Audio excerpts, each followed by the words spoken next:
አታስፈልጉም ተብሎ ከነበሩ 5 ተጫዋቾች መሃል እንግዲህ 4ቱ ተሽጧል። አንድ ማላሲያ ነበር የቀረ። ሮበን አሞሪም አሁን እንግዲህ ጥሪ አድርገውለት ወደ ዋናው ቡድን ተቀላቅሎ ልምምዱን ማድረግ ጀምሯል። በዚህ በኩል ደግሞ የሮበን አሞሪም ሚስት የሆነችው እንግዲህ አነጋጋሪ አስተያየትን ትሰጣለች። ባለቤቴ እንቅልፋቷል የሚል ነገር ትሰጣለች። እንግዲህ እነዚህና ብዙ አዳዲስ የተሰሙ የተመለከቱ ነገሮች አሉ በዚህኛው ቪዲዮ እንመለከታለን። ለዚህ ቻናል ግን አዲስ ከሆኑ መጀመሪያ ሰብስክራይብ ማድረጉት እንዳይረሱ። ወደ ቪዲዮዎቹ እንሂድ።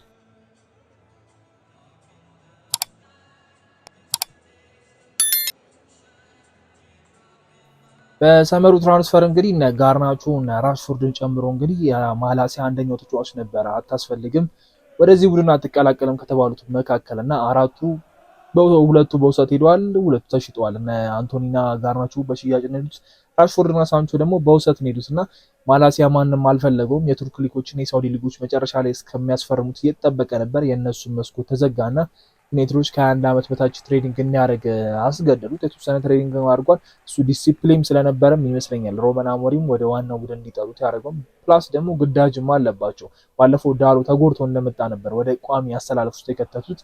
አማድ በሀዘን የማዝራዊ ደግሞ በጉዳት ስላልነበሩ ግዴታ መጠቀም ነበረባቸውና ስኳድ ዴብዝ የለንም ብለን መናገር እንችላለን። ዲያጎ ሊዮ ይህን ያህል የምንተማመንበት ፕሪሚየር ሊግ ላይ የምናጫወተው ተጫዋች አይደለም። ልጁ ገና ታዳጊ ነው። በጣም ብዙ ማየት የነበረበት ተጫዋች ነው። ምናልባትም ውሰት ተሰጥቶ ቢሆን ምለው ተጫዋች ነው እና ግን ደግሞ ስኳድ ውስጥ አለ። ዶርጉን አስቀምጦ በዛ በኩል በሱ መጫወት በጣም ሪስክ አለው እና ግዴታ ዳሎን አስቀምጠው አጫውተው ነበር። ስለዚህ አሁን ታሪን ማዳሳ ወደ ትሬኒንግ ተመልሷል። ምናልባት ዶርጉ መጀመሪያ ዩናይትድ እንደተቀላቀለ ጃንዋሪ ለምናስታውስ ከሆነ በቀኝ በኩል በነ ዳሎ በኩል ነበር ሲጫወት የነበረው ነው። የመጀመሪያ ቴስት የተደረገው በዛኛው ሴር ነበረ። አሁን ዳሎ በዚህ ፐርፎርማንሱ እንግዲህ ሁሉም ዩናይትድ የሚያስወቅስ አይነት ፐርፎርማንስ ነው ያሉት። ጥሩ የሚባል ፐርፎርማንስ የለውም። ተደጋጋሚ ስህተቶችን የሚያሳይ ነው። ቦታ አጠባበቁ፣ ኳስ አያያዙ ምናምን ነገር ብዙ ችግር ያለበት ተጫዋች ነው እና ምናልባት ዶርጉም ደግሞ አሪፍ እንቅስቃሴ ያደርጋል፣ ግን ደግሞ ኳሶቹ ለተገቢ ተጫዋች የሚያቀብል አይደለም። ዝም ብሎ የሚጀልጥ ሰው ይሆናል። ልክ ቫሌንሲያ የምናስታውሰው አለ አይደል? የቀድሞ ዩናይትድ ተጫዋች እሱ እየሆነ ነበር ነው። ኳሱ ዝም ብሎ እየጀለጠ ነው፣ በአግባቡ ኳሶችን እያደረሰ አይደለም እና ምናልባት የግራው ሳይድ ስለተመቸው በግራው ለመምታት ሞር ኳሶች እንዲጀልጥ እያደረገው ነው እና ምናልባት ዳሎ ሳይኖር ማዝራዊ በሚጎዳበት አጋጣሚ ወይ ደግሞ ትንሽ መከላከል የምንፈልበት አጋጣሚ ላይ አማድ በሚቀመጥበት ሰዓት በዶርጉ ተጫውቶ በዚህ በኩል ማላሲያን መጠቀም አማራጭ ካለው አሪፍ ይመስለኛል። ማላሲያ ይናል መጥፎ ተጫዋች ነው ብዬ አላሰብም። ያቺ 1 ዓመት ናት የእግር ኳስ ኬሪየር ሆነና ዩናይትድ ቤት ቦታውን እንዳያገኝ ያደረገው ብዬ መናገር እችላለሁ። ምናልባት ቴና ካመጣችሁ ተጫዋቾች ይህ ብዙ ራሱን ማሳየት ያልቻለው ተጫዋች ነው፣ ግን ደግሞ ይናል መጥፎ የሚባል አይደለም። በቃ ጉዳት ነው። አሁን ራስመስ ምናምን ነገር ስንል እድል ለሰጧቸው ፌል ያደረጉ ተጫዋች ናቸው እና አንቶኒ ምናምን ነገር ግን ይሄ ጥሩ እየተጫወተ ነበር። ያቺ ጉዳት መጣች። 1 ዓመት ከዛ በውሰት ተሰጠ። ሮበን አሞሪም ፍላጎት አልነበራቸውም፣ ሊሞክሩትም አልጣሩም፣ ምንም ሙከራ አላደረጉበትም።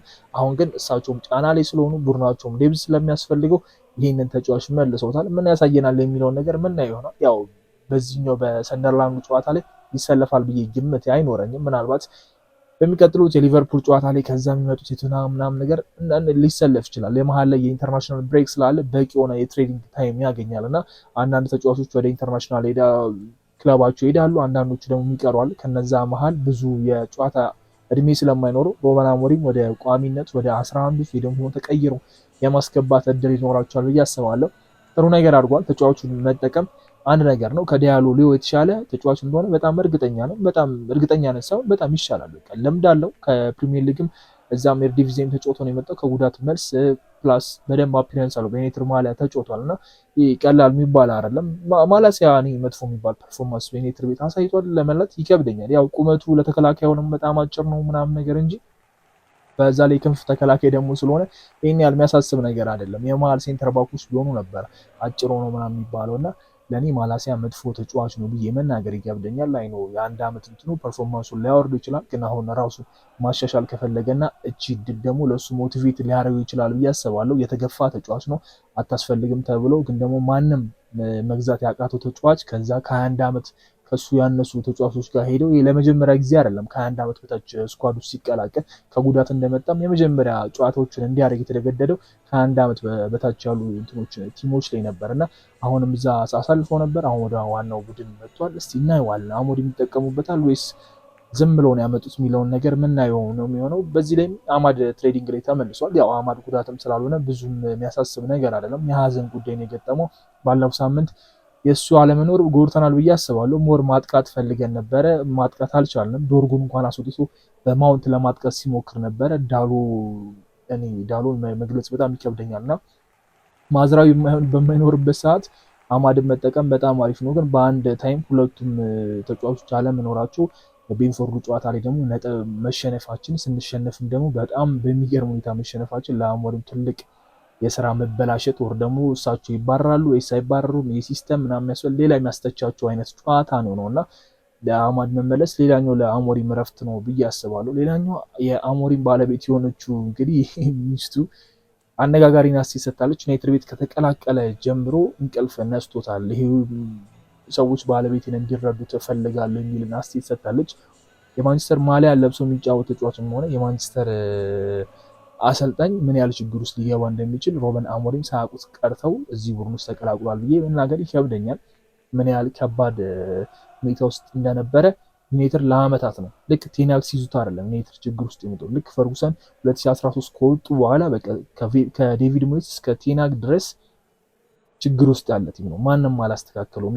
ወጣ ገባ እያሉ ዋንጫዎችና አንዳንድ አሰልጣኞች እያሳኩ ሊወጡ ግን ወጥ የሆነ ፐርፎርማንስ ወይ ደግሞ የቀድሞ ዩናይትድ መመለስ ያልቻሉ አሰልጣኙበት የነበረበት ቲም ላይ አንድ አሰልጣኝ ሲመጣ በአንዱ ይሳካለታል፣ አይጨነቅም፣ ጨዋታውን ቶሎ ያሸንፋል ምናምን አይባልም እና ሮበን አሞሪም መጨነቃቸው አግባብ ነው። ሜዳ ላይ እንኳን እናያቸዋለን እጃቸውን ሲበሉ ፔናልቲ በጣም ቀላሉ ኦልሞስት ጎል የመሆን እድሉ ሰፊ ሆነ እንኳን ፔናልቲ ሲመታ እንዴት እንደሚጨነቁ እያየናቸው ነውና አይጨነቁም ለማለት በጣም ከባድ ነው። ትልቅ ስራ ነው ኃላፊነት የተቀበሉት።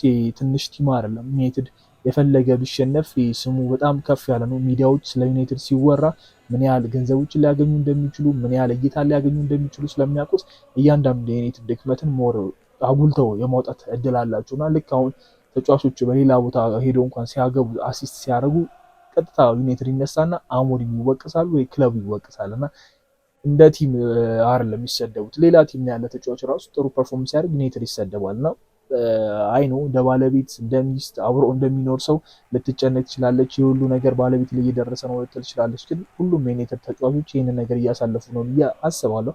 ብሩኖ በሰዓት ምን እያሳለፈ እንደሆነ ሁላችንም አናውቅም። ብሩኖ በጣም በዩናይትድ የሚታጭ ተጫዋች ሆኗል። ተደጋጋሚ ፔናልቲዎችን ስቷል። ፔናልቲዎቹ ደግሞ በጣም ዋጋ የሚያስከፍል ከፉላም ጋር 3 ነጥብ ክለቡ የሚያገኝበት ከቤንፎርድ ጋር ምናልባትም ማቻ ሊወጡበት ምናልባትም ደግሞ ካምባክ ሰርተው ሊያሸንፉበት የሚችልበት አጋጣሚ ያቺ የፔናልቲ የተገኘበት ሰዓት በጣም ቆንጆ የሚባል ታይም ነበረች እና ብሩኖ ምን አይነት ጭንቀት ላይ ነው ያለው? በረኞቹ በቀላሉ ጎል እየተቆጠረባቸው ነው እና አልታይ ምን አይነት ጭንቀት ላይ ነው ያሉት ምናምን ነገርና ሲስኮ ምን አሳልፎ ነው የመጀመሪያው ጎል እስከሚያስቆጥር ድረስ ያለው ጭንቀት ማቲያስ ኩኛ አሁን ያገኘውን ኳስ የሚጀልጠው የቤንፎርድ ጨዋታ ላይ ታዘበነዋል ብዬ አስባለሁ። እሱ ብቸኛው ነው በቃ ከተጫዋቾቹ ማለት ጎል ያላገባው ከአዳዲሶቹ ተጫዋች ብራይኖም ደግሞ 2 ጎሎች ምናምን አስቆጥሯል። ሴቭ ማድረግ ይችላል። ዩናይትድ እና ሴስኮ የዛን ቀን ጎል አግብቷልና ኩኛ አለማግባቱ ትንሽ ይረብሷል። አሲስት አለማድረጉ ትንሽ ይረብሷልና ለዛ ነው ተጫዋቾቹ ምን ያህል ጭንቀት ውስጥ እንዳሉ ያስታውቃል። አሰልጣኙ ደግሞ ሞራል ኃላፊነት አለበት። አዲስ ሲስተም ነው። በጣም ብዙ ሚዲያዎች ጫና እያደረጉበት ነው። ይህንን ሲስተም ቀይር እየተባለ አይ በራሴ ነገር ነው የምሄደው ስንሸነፍ ብቻ ሲስተሙን አታንሱ የሚል አሰልጣኝ፣ ከዛ በፕሪሚየር ሊጉ 2 ጨዋታዎችን ማሸነፍ ያልቻለ አሰልጣኝ በኦልድ ትራፎርድ 2 ጨዋታዎችን ያሸነፈው በዚሁ አሁን በተጀመረው ሲዘን የሆነ አሰልጣኝ እንዴት ጭንቀት ውስጥ አይገባ? እንዴት እንቅልፍ አያጣና በራሱ እጅ ላይ ነው ሁሉ ነገር ያለው። በጣም ብዙ ሰዎች 4-3-3 ይጠቀም ተጫዋቾቹ በጣም ይጠቅሙታል ያሉ ተጫዋቾች ይባላል። እኔ ደግሞ እንደ ሐሳብ እስኪ እናንተም ኮሜንት ላይ አሳውቁኝ። ፎርሜሽኑን መቀየር ይቻላል። ፎርሜሽን መቀየር አሞሪም የታወቀበት በስፖርቲንግ ስኬታማ የሆነበትን ፎርሜሽን ከመቀየር ተጫዋቾች ምርጫ ላይ ቢቀየር ለኔ በጣም የተሻለ ነገር። የተጫዋች ምርጫ በጣም ወሳኝ ነው። ብሩኖ ለምንድን ነው 6 ፕሪሚየር ሊግ ጨዋታ ላይ 90 ደቂቃ የሚጫወት ተጫዋች የሚሆን? 7 ዩናይትድ ከተጫወተ ብሩኖ 7ቱ ላይ 90 ደቂቃ ይጫወታል እና ፔድሪ ከባርሳ እኮ ይቀየራሉ።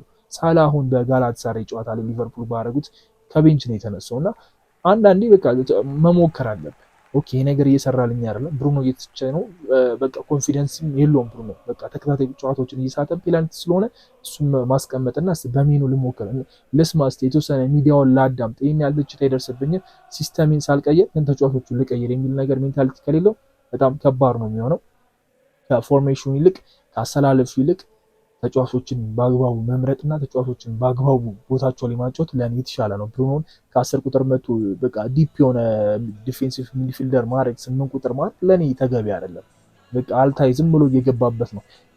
በአውሮፓ ትልቅ ብቸኛው ቁጥር አንድ ሴቭ ያደረገውን በረኛ ቤንች ላይ አድርገ አልታይ እንደዚህ የቤንፎርዱ ጨዋታ ምን አይነት ጎል ነው? ሶስተኛው እንዴት ቅጥል እንደሚያደርግ እንደዚህ አይነት ጎል የሚገባበትን በረኛ ሙሉ ቋሚ በረኛ ማድረግ እና ምርጫውን ማስተካከል፣ ለተጫዋቾቹ እድል መስጠት። ሴስኮን ምን ያህል በቃ የአርሰናል ጨዋታ ላይ አስጀምሮት ቢሆን ኖሮ የቀጣዩ የፉላሙ ጨዋታ ላይ ምናምን የበርንሌ ጨዋታ ላይ ስታርቲንግ ሌቨል ላይ ጀምሮ ቢሆን ኖሮ እርግጠኛ ነኝ ቻንስ ክሬት እንዳደረጉት ኔትሮች የሆነ ጎል ማስቆጠራቸው አይቀርም። ሴስኮ አቅም እንዳሉ ተመልክተናል። ከራሱ መስ የተለየ ተጫዋች እንደሆነ አይቻለሁ። እኔ በበኩሌ ኳስ አያያዙ በቃ የሚጥራቸው ነገሮች ኳስ እንዴት እንደሚያቀብል የአየር ኳሶች በጣም አሪፍ ነውና ምርጫው ልክ አይደለም። አሁንም ምርጫው ማስተካከል የሚችል ከሆነ እስቲል እድል አለው። የሰንደርላንዱ ጨዋታ በእጁ ነው።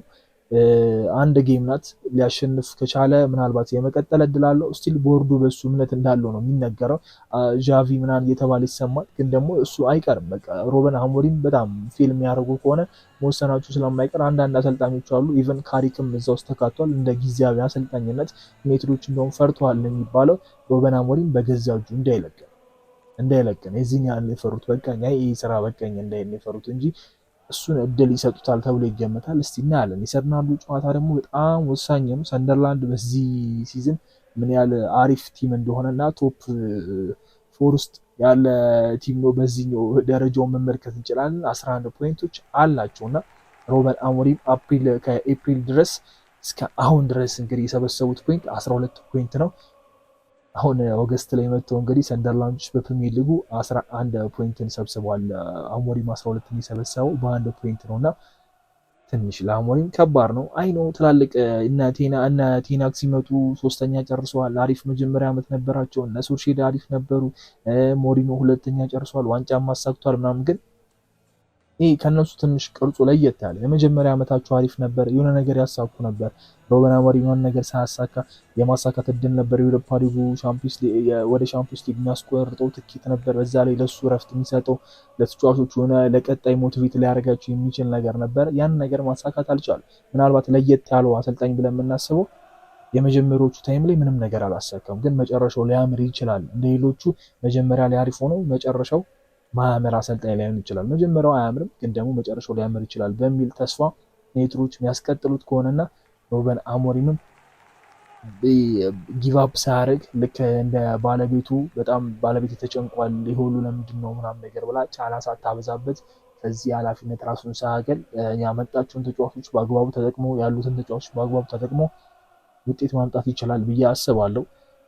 የመሀል ሜዳውን ቦታ በሚኑ እና በካስሜሮ ከፈር ማድረግ ይችላል፣ በኡጋርቴ ከፈር ማድረግ ይችላል። በቃ ብሩኖ ግዴታ አይደለም። ብሩኖ ቤንች ሆኖ ቡድኑ የሚያሸንፍ ከሆነ ይደብረዋል ብዬ አላስብም። ሴላመንስ እስቲ እንየው። አልታይን ተመልክተናል፣ በአልታይ ተናደናል። ከባለፈው ዓመት እስካሁን የ6 የፕሪሚየር ሊግ ጨዋታ ላይ አልታይ አላስደሰተንም። ስለዚህ አልታይን መሞከር የተሻለ ነገር ነው። እነ ብራይን ምቤሞ አሪፍ እንቅስቃሴ ናቸው። ማቲያስ ኩኛ ጎል ማግባት ሲጀምር የመጀመሪያዎቹ 3 ምናምን ጨዋታ ያየነው ማቲያስ ኩኛ ይመለሳል። ተጉዳትም ስለነበር ነው እና አማድም ይነቃቃሉ። ዶርጉ ፕሪዝን ላይ የነበረውን ዶርጉ ልናይ እንችላለን። ለማቲያስ ዴሊት ምን አቋም እንዳላችሁ እናውቃለን። ሌኒሮ ሉክሾ ወጣ ገባ የሚለውን ነገር ልክ ዲቻ ሲመለስ አሪፍ ይሆናል።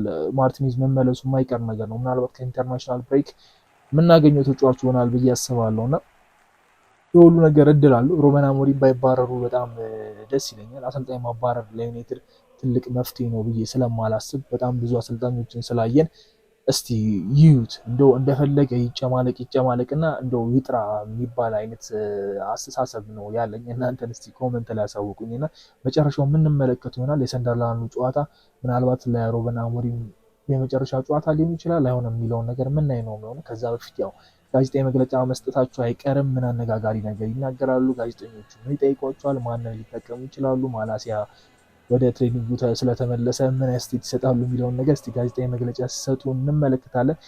አዳዲስ ነገሮች ሲኖሩ ደግሞ ማድረሳችሁ ነው የሚሆነው። ለዚህ ቻናል ግን አዲስ ከሆኑ ሰብስክራይብ ማድረጉትን እንዳረሱ። በቀጣይ ቪዲዮ እስከምንገናኝ ይመቻችሁ። ቻው።